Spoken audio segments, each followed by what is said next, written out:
Kahapon, nabanggit na po ni Senate President Alan Peter Cayetano sa kanyang live, mga kababayan, na sa araw ng bukas, Lunes, ay magko-convene na po di umano ang Senado para sa impeachment kay VP Inday Sara Duterte.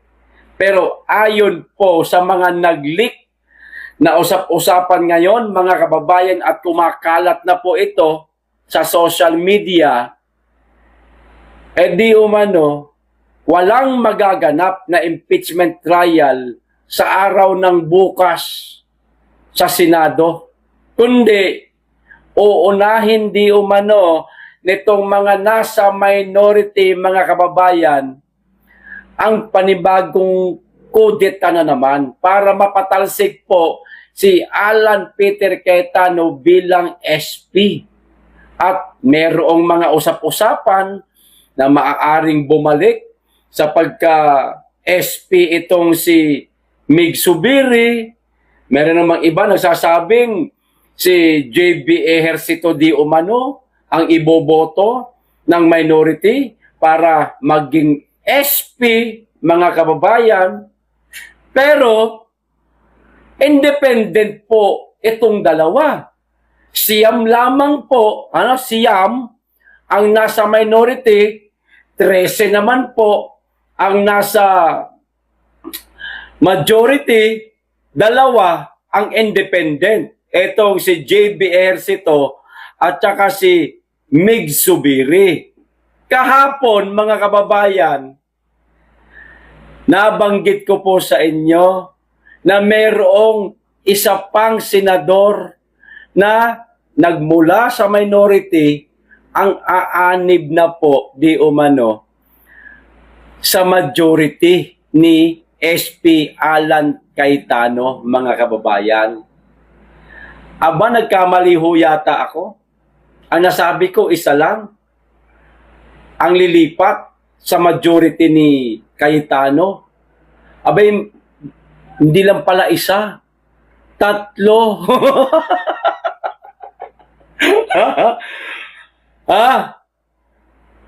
Basura na ang minority, mga kababayan, pag nangyari yan, na 3 ang aalis o maidadagdag pala sa majority.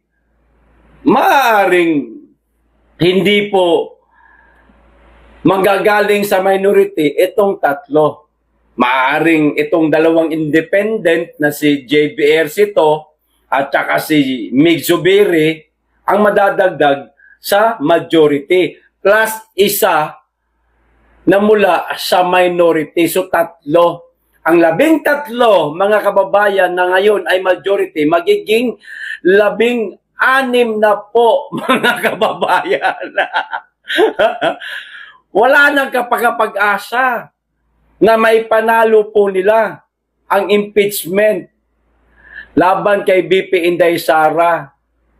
Uwagi ang majority, uwagi ang sambayan ng Pilipino, uwagi din po ang Pilipinas, mga kababayan, kasi wala nang VP Inday Sara na mai-impeach.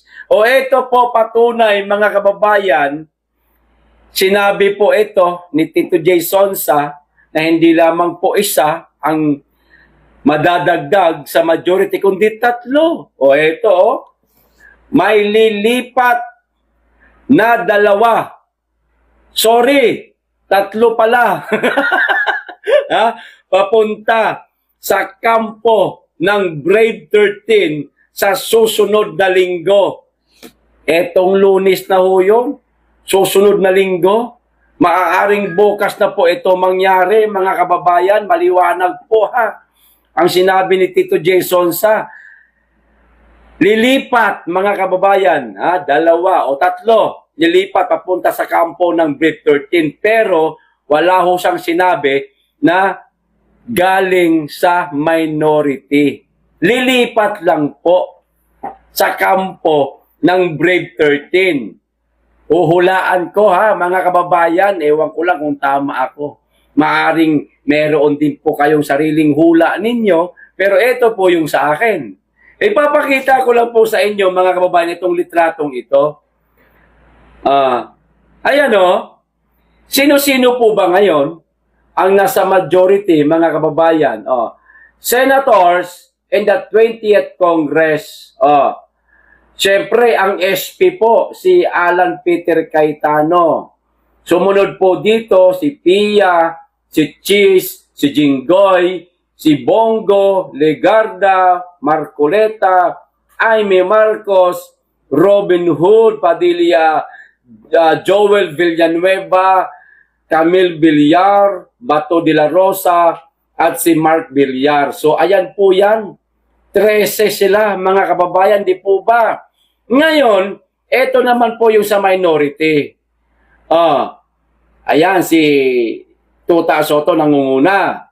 Sinundan po ni Bam Aquino, ni Win Gatchalian, ni Risa Hontiveros, ni Ping Lacson, ni Lito Lapid, ni tawag dito, Kiko, at 2 tulpo.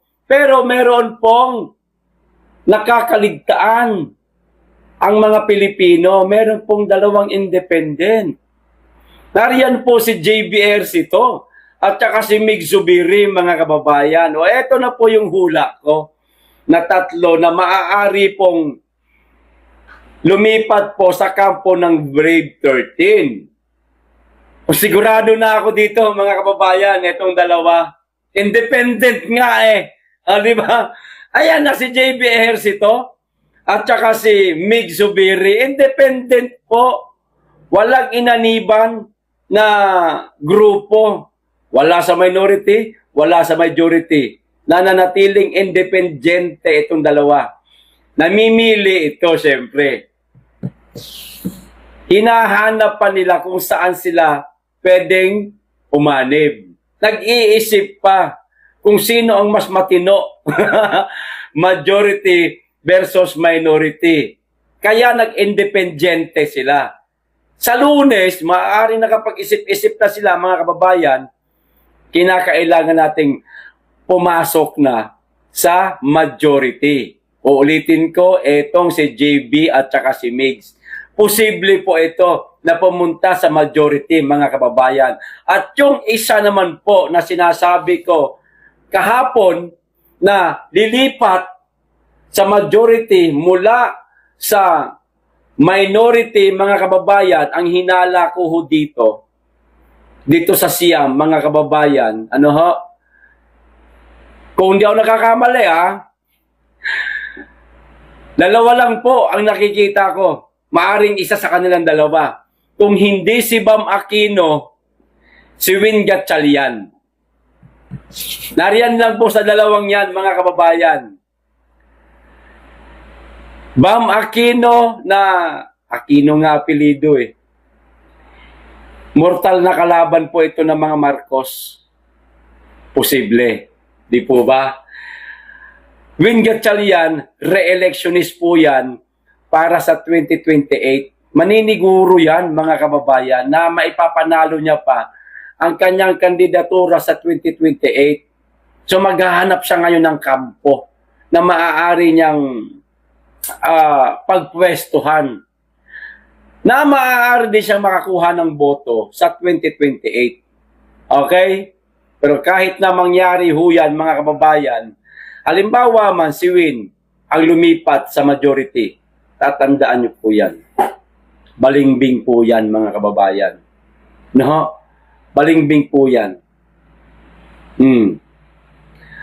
Yan lamang po ang aking nakikita para bukas, mga kababayan.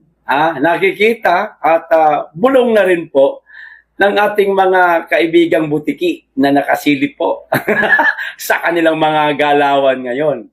So magandabay po tayo sa Lunes, pero pag naunang lumipat itong 2 independente na ito sa majority, tapos na ang boxing, mga kababayan.